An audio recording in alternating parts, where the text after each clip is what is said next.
Hello everyone, सभी लोगों का स्वागत है एक और न्यू सीरीज के अंदर। यह एनिमे थोड़े दिन पहले ही रिलीज हुआ है, हालांकि अभी जापानी डब में है। नो टेंशन, आप सबका भाई किस लिए है। तो बिना टाइम वेस्ट करे इस एनिमे को शुरू करते हैं। लेकिन एक सेकंड, चैनल को सब्सक्राइब नहीं कर रखा है तो प्लीज़ चैनल को सब्सक्राइब कर लेना यार। एपिसोड 1 की शुरुआत में हमारा मेन कैरेक्टर बताता है कि अब से 5 साल पहले जूनियर हाई के 3rd ईयर खत्म होने के बाद उसने अपने रूम से बाहर निकलना बंद कर दिया था, क्योंकि वह बुली होता था। उसने अपनी लाइफ में सारी होप्स खो दी है। उसके लाइफ में कोई भी गोल नहीं है, जिसके अंदर हम लोग देखते हैं कि वो फोन चला रहा होता है। लेकिन तभी अचानक से जो फोन है वो काफी जोर से चमकने लगता है, और अब जैसे हमारे मेन कैरेक्टर का आँख खुलता है वो देखता है कि सामने तो एक लड़की खड़ी होती है जो कि उसे बधाई दे रही होती है और कहती है कि तुम सेलेक्ट हो गए हो रीइंकार्नेट होने के लिए। यह सुनकर हमारा मेन कैरेक्टर समझ जाता है कि वो अपने रूम में ही मर गया। तभी वो लड़की जो गॉडेस होती है वह मेन कैरेक्टर से कहती है, जिस नए वर्ल्ड में तुम जा रहे हो वहाँ पर मैजिक ही सब कुछ है, इसीलिए मैं तुम्हें ओवर पावर स्किल दे रही हूँ जिससे कि तुम वहाँ पर आराम से रह सकते हो। यह सुनकर हमारा मेन कैरेक्टर सोचता है कि अगर मुझे मौका मिल रहा है रीइंकार्नेट होने का तो इस बार मैं अच्छी और शांति भरी जिंदगी जीना चाहता हूँ। जिसके बाद हम लोग देखते हैं कि गॉडेस अब उसे रीइंकार्नेट कर देती है, और अगले सीन में हम लोग देखते हैं कि हमारे मेन कैरेक्टर का रीइंकार्नेट हो जाता है और वह एक बेबी होता है जिसका जन्म अभी अभी ही हुआ है। और हम लोग को पता लगता है कि इस बेबी का फादर तो किंग है। किंग उसे देखकर काफी खुश होते हैं और कहते हैं कि यह तो काफी प्यारा प्रिंस है जो कि हमारे बाद हमारी जगह ले पाएगा। इसकी छाती के ऊपर यह रॉयल निशान भी, इसका मतलब यह हमारा ही बेटा है। यह सब देखकर हमारे मेन कैरेक्टर सोच रहा होता है कि क्या उसने एक रॉयल फैमिली में जन्म लिया है। जिसके अंदर हम लोग देखते हैं कि किंग अपने बेटे का अभी मैजिक टेस्ट करना चाहते हैं। वो वहां पर एक ऑर्ग मंगाते हैं और वो काफी जोर से ग्लो करने लगता है। वहीं पर किंग सोचते हैं कि उसके बेटे का लेवल कम से कम 40 से 50 तो होगा ही, लेकिन अब जैसे ही रिजल्ट आता है वो लोग यह देखकर शॉक हो जाते हैं कि इसके बच्चे का लेवल तो सिर्फ 2 ही है और यह कोई भी एलिमेंट यूज नहीं कर सकता, यह सिर्फ बैरियर मैजिक यूज कर सकता है। यह सुनकर किंग काफी सदमे में आ जाते हैं। वो कहते हैं कि आखिरकार मेरे और फ्लैश प्रिंस का बेटा ऐसा कैसे हो सकता है। वहीं अब क्वीन भी कहने लगती है कि अगर लोगों को इस बारे में पता चला तो अच्छा नहीं होगा। वो लोग डिसाइड करते हैं कि वो लोग पब्लिक से बताएंगे कि प्रिंस का जैसे ही जन्म हुआ वो मर गया। यह सुनकर हमारे मेन कैरेक्टर सोचने लगता है कि मैं अभी तो रीइंकार्नेट हुआ हूँ, अभी कैसे मर सकता हूँ। किंग अब ऑर्डर देता है कि इस बच्चे को दूर जंगल में छोड़ आओ, और अगले सीन में हम लोग देखते हैं कि यह सब गॉडेस देख रही होती है और वो यह देखकर परेशान हो जाती है और दूसरी गॉडेस उनसे पूछती है क्या हुआ। जिस पर वो बताती है कि अभी मैंने जिस लड़के को रीइंकार्नेट किया है उसको मैंने उससे ओवर पावर स्किल दी है, लेकिन किसी ने भी रियलाइज नहीं किया। मैं उसे एलिमेंट देना भूल गई हूँ, लेकिन उन लोगों ने इसे एक लेवल को मेजर करने में गलती कर दी है। इनका वह गॉडेस पूछती है तो तुमने उसका लेवल कितना रखा है, जिसमें गॉडेस बताती है कि मैंने उसका लेवल 1002 रखा है। वो लोग उसका लेवल अच्छे से मेजर नहीं कर पाए क्योंकि उनके वर्ल्ड का जो डिवाइस है वो सिर्फ 2 डिजिट शो करता है। और अगले सीन में हम लोग हमारे मेन कैरेक्टर को देखते हैं जैसे जंगल में फेंक दिया गया है। वो उठने की कोशिश करता है लेकिन वो नहीं उठ पा रहा होता है क्योंकि ऑफकोर्स वो एक बच्चा है। लेकिन फिर उसे याद आता है कि उन लोगों ने कहा था कि वो उसे बैरियर मैजिक का यूज कर सकता है। जिसके बाद हमारा मेन कैरेक्टर उसे करने लगता है। वह विजुलाइज करके बैरियर मैजिक को एक क्यूब में बदल देता है। यह देखकर हमारा मेन कैरेक्टर खुश हो जाता है और कहता है, मुझे नहीं पता था कि बैरियर मैजिक को करना इतना इजी होगा। वो भी इसी तरीके से बैरियर मैजिक को शेप देने लगता है और कलर देने लगता है, अलग अलग साइज ड्राइंग करने लगता है और फिर आखिर में वो ट्राई करता है उस बैरियर को अपने ऊपर लगाने में और वो कामयाब भी हो जाता है।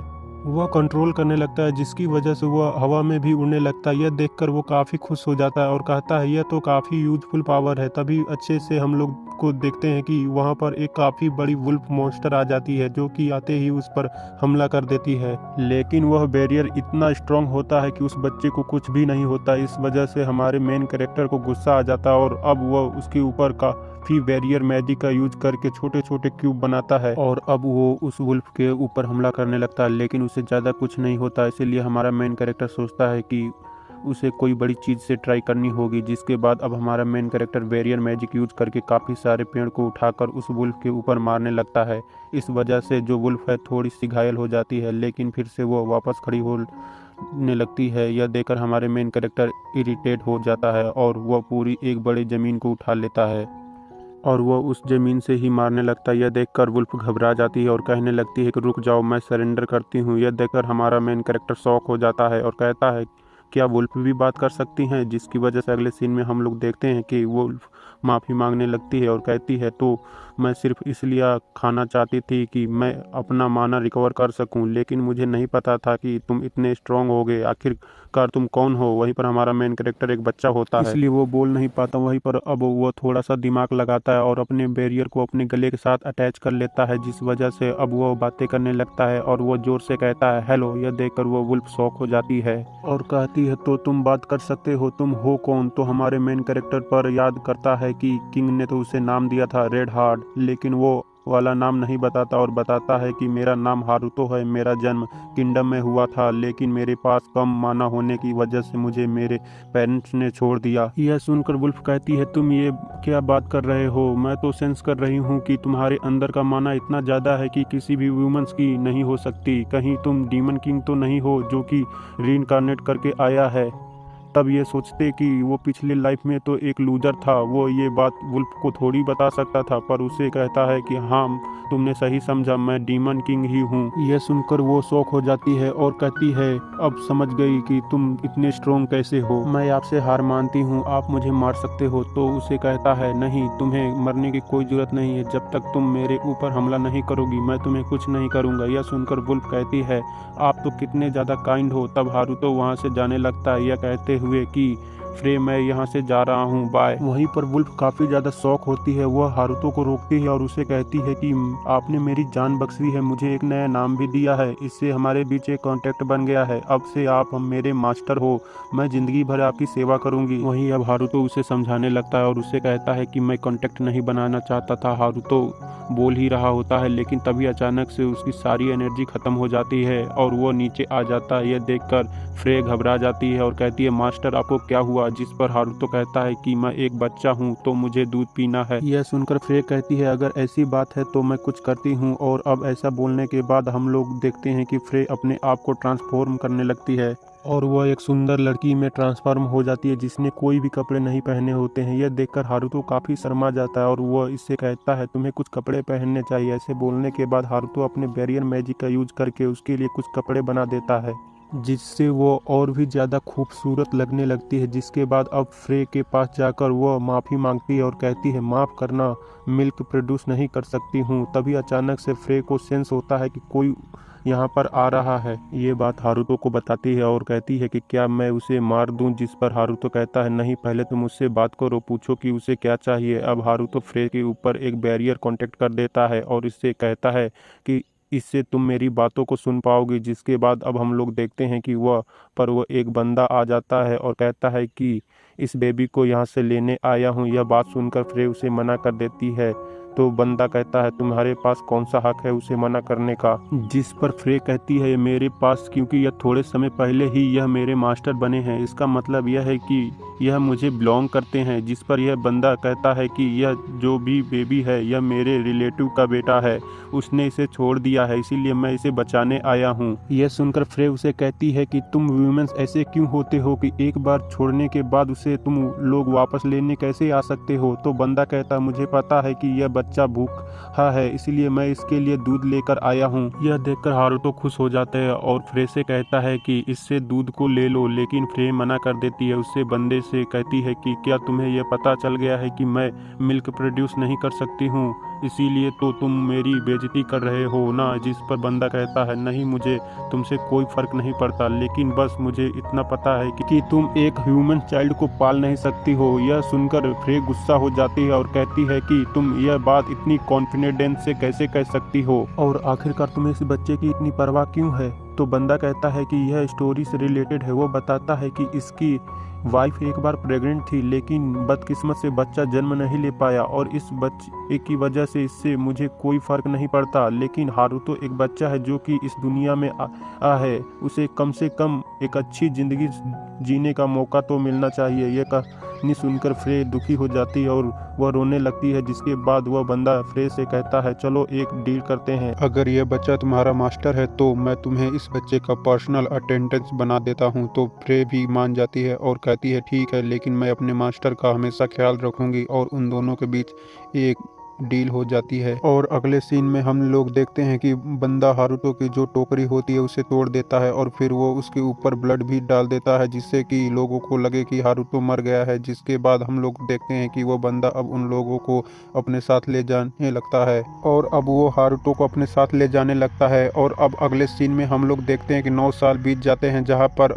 वो अब मर ग्रीप गोल्ड के साथ रहता है। हारुतो अब इस बंदे को अपना डैड बुलाता है, वहीं पर उसकी मॉम भी होती है और उसकी बहन भी होती है। हारुतो कहने लगता है कि मैं यहाँ से जाने वाला था दूध पीने के बाद, लेकिन इन लोगों की काइंडनेस देखकर मैं यहीं पर रुक गया। लेकिन बस यह पर एक ही प्रॉब्लम है, मेरी छोटी बहन मुझे पसंद नहीं करती।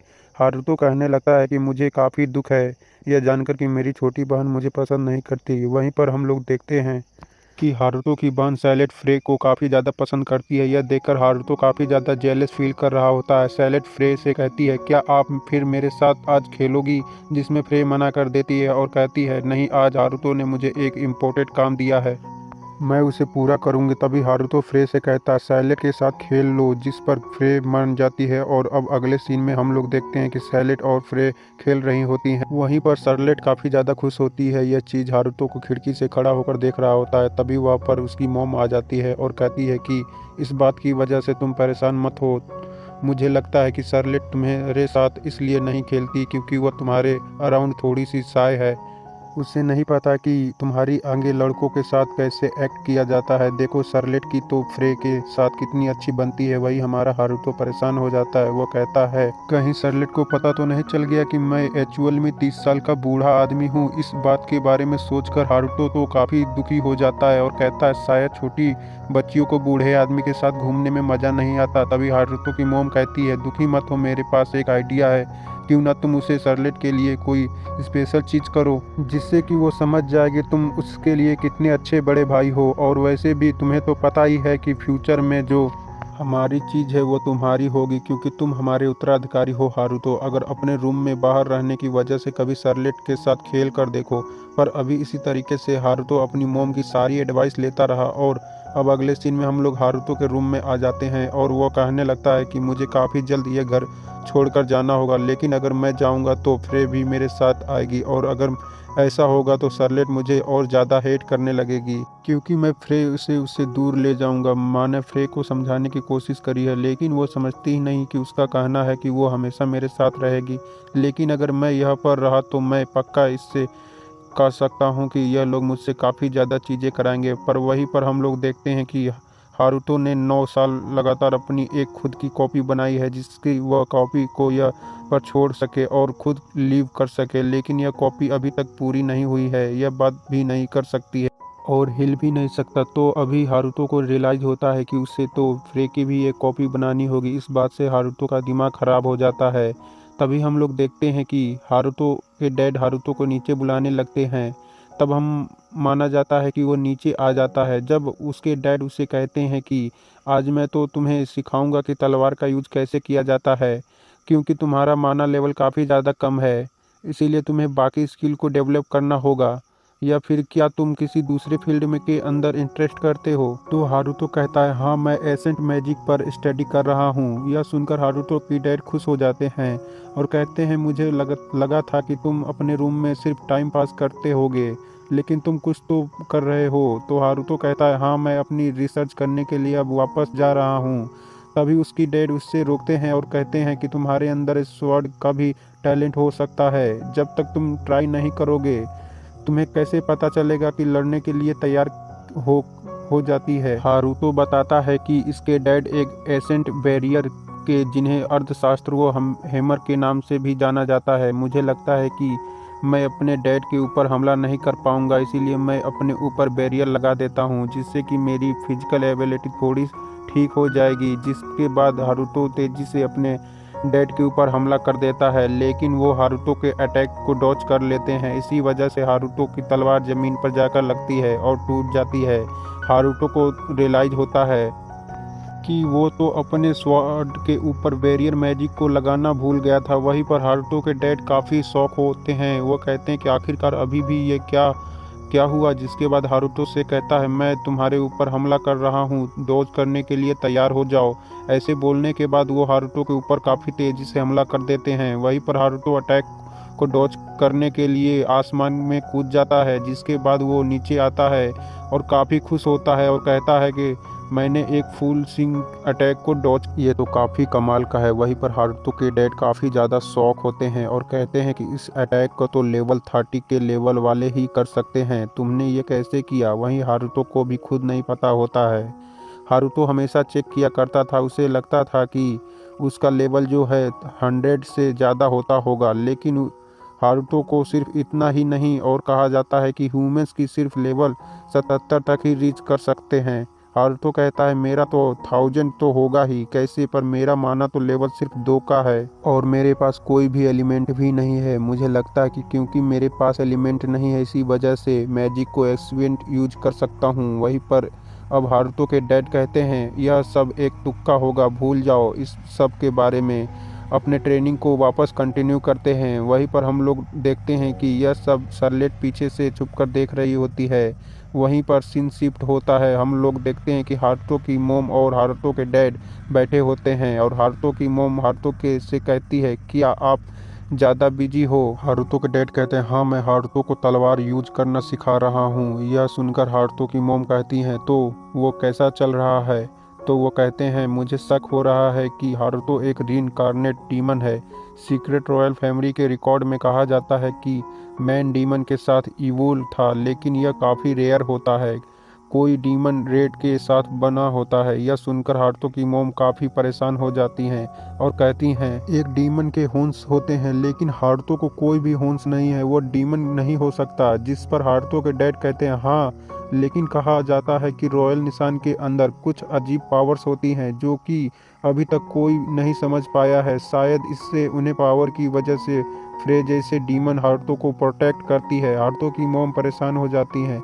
यह सुनकर कहती हैं हारुतो डीमन नहीं है। तो हारुतो के डैड कहते हैं चिंता मत करो, मैं यह भी सोचूंगा, भले कुछ भी हो जाए हम लोग अपने बेटे को खुश जिंदगी देंगे। जिस पर हारुतो की मोम कहती है हाँ वही, पर इन सब बात को शार्लेट भी सुन लेती है। वो कहती है हारुतो एक डीमन नहीं हो सकता। और इसी के साथ हमारा यह एपिसोड यहीं पर ख़त्म हो जाता है। नेक्स्ट एपिसोड में मिलते हैं, बाय बाय।